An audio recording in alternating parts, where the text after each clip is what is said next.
Assalamualaikum warahmatullahi wabarakatuh. Perkenalkan, nama saya Aulia Fitrianti. Saya mahasiswa dari UIN Sumatera Utara, jurusan Hukum Ekonomi Syariah. Pada kesempatan kali ini, saya akan menjelaskan tentang kontrak bisnis, yang meliputi yang pertama, pengertian kontrak, asas-asas kontrak, yang ketiga, syarat sah kontrak, yang keempat, hapusnya suatu kontrak, yang kelima prestasi dewan prestasi, yang keenam force majeure, yang ketujuh berakhirnya kontrak. Yang pertama, pengertian kontrak. Kontrak berasal dari istilah perjanjian atau kontrak adalah suatu tindakan yang dilakukan oleh dua orang atau lebih pihak di mana masing-masing pihak yang ada di dalamnya dituntut untuk melakukan satu atau lebih prestasi. Sedangkan bisnis adalah tindakan-tindakan yang mempunyai nilai komersial. Jadi, kontrak bisnis adalah merupakan suatu perjanjian dalam suatu bentuk tertulis di mana substansi yang disetujui oleh para pihak yang terkait di dalamnya bermuatan bisnis. Selanjutnya, asas-asas hukum kontrak. Yang pertama, asas konsensualisme, asas kepercayaan, asas kekuatan yang mengikat, asas persamaan hak, asas keseimbangan, asas moral, asas kepatutan, dan asas kebiasaan. Yang terakhir, asas kepastian hukum. Selanjutnya, syarat-syarat sah kontrak. Syarat sah kontrak meliputi yang pertama, mau sepakat atau mengikat diri untuk berkomitmen melakukan perjanjian. Yang kedua, cakap untuk melakukan suatu perikatan. Yang ketiga, melakukan perjanjian menurut suatu hal yang tertentu atau sebab suatu hal yang halal.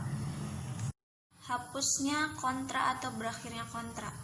Yang pertama, sebab berakhirnya kontrak. Jangka waktu perjanjian atau jangka waktu berlakunya kontrak telah berakhir. Berdasarkan kebebasan membuat kontrak, para pihak dapat menentukan sendiri jangka waktu berlakunya kontrak yang mereka buat berdasarkan pertimbangan rasional, manfaat ekonomis dari kontrak yang mereka laksanakan dalam jangka waktu tertentu. Menurut pasal 166 BW mengatakan bahwa persetujuan atau perikatan yang sedemikian hanyalah mengikat untuk selama 5 tahun, namun setelah lewatnya tengah waktu ini dapat dibuat persetujuan baru. Selanjutnya, yang kedua, pembuat kontrak telah meninggal dunia.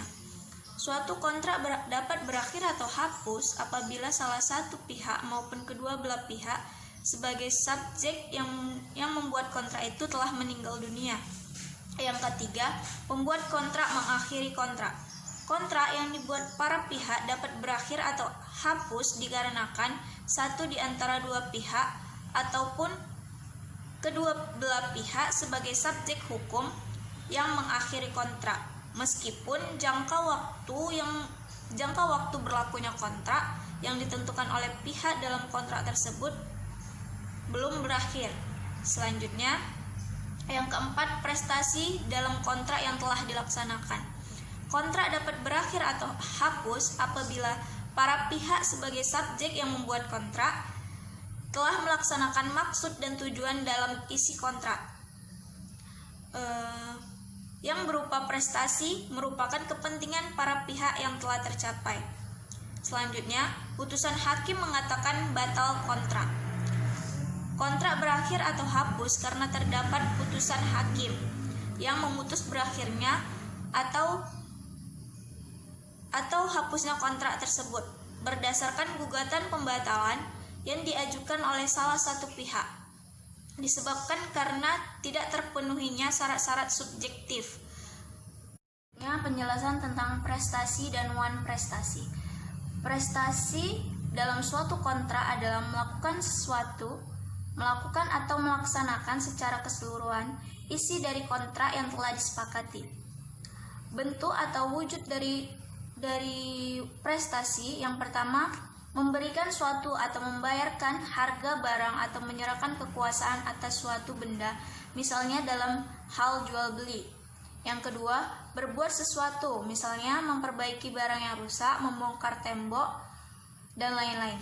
Yang ketiga, tidak berbuat sesuatu, misalnya perjanjian tidak mendirikan bangunan, tidak membuat tembok yang tinggi, dan lain-lain.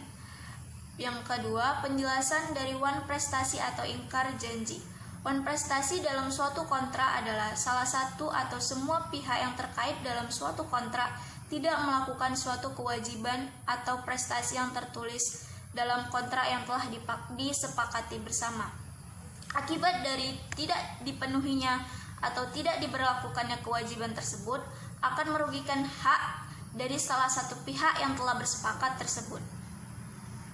Secara umum, bentuk dari suatu wan prestasi atau ingkar janji dalam suatu kontrak sebagaimana ketentuan pasal 112.43 KUH Perdata adalah: yang pertama, wan prestasi karena tidak melakukan kewajiban sesuai kontrak; yang kedua, wan prestasi karena telat melakukan kewajiban sesuai isi kontrak; yang ketiga, wan prestasi karena tidak sepenuhnya melakukan kewajiban sesuai isi kontrak. Selanjutnya, force majeure adalah salah satu istilah asing yang sering ditemukan dalam bidang hukum. Force majeure adalah dalam bahasa Jerman sering diterjemahkan menjadi keadaan yang memaksa. Beberapa ahli memberikan pengertian mengenai istilah ini.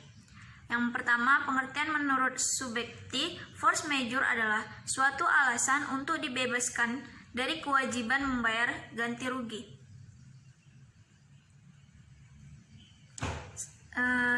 Dari pengertian yang telah dipaparkan, dapat dimengerti bahwa force majeure adalah suatu keadaan di mana seseorang debitur tidak dapat memenuhi prestasinya yang disebabkan oleh keadaan-keadaan tertentu yang memaksa dan tak terhindarkan. Debitur tersebut tidak dapat pula dipersalahkan dan dimintai pertanggungjawaban atas kewajibannya yang tidak terpenuhi itu.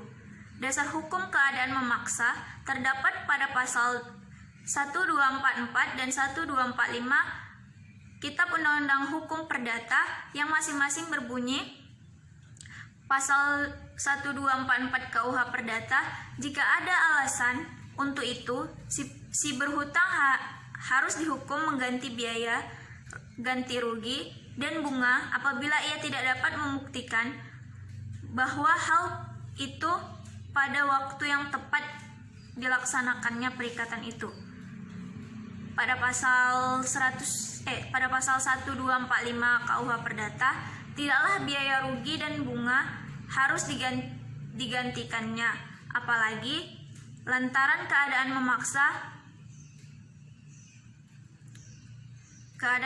memaksa dan suatu kejadian tak disengaja, si berhutang berhalangan memberikan atau berbuat sesuatu yang diwajibkan atau yang sama telah melakukan perbuatan yang terlarang. Selanjutnya, tentang penyelesaian sengketa pada kontrak bisnis. Penyelesaian sengketa di bidang kontrak bisnis dapat dibagi menjadi dua bagian. Yang pertama, melalui pengadilan, dan yang kedua, di luar pengadilan. Penyelesaian sengketa melalui pengadilan adalah suatu pola penyelesaian sengketa yang terjadi antara para pihak yang diselesaikan oleh pengadilan. Putusannya bersifat mengikat, sedangkan penyelesaian sengketa melalui alternatif penyelesaian sengketa adalah lembaga penyelesaian sengketa atau beda pendapat melalui prosedur yang disepakati oleh para pihak. Penyelesaian di luar pengadilan terdapat beberapa cara, yakni dengan cara konsultasi, negosiasi, mediasi, konsiliasi, dan penilaian ahli. Apabila mengacu ketentuan pada pasal 1 ayat 10 Undang-Undang Nomor 30 Tahun 1999, maka penyelesaian sengketa melalui ADR dibagi menjadi 5 cara, yaitu: yang pertama, konsultasi; 2, negosiasi; 3, konsiliasi; dan 4, penilaian para ahli. Sekian dari saya akhiri. Assalamualaikum warahmatullahi wabarakatuh.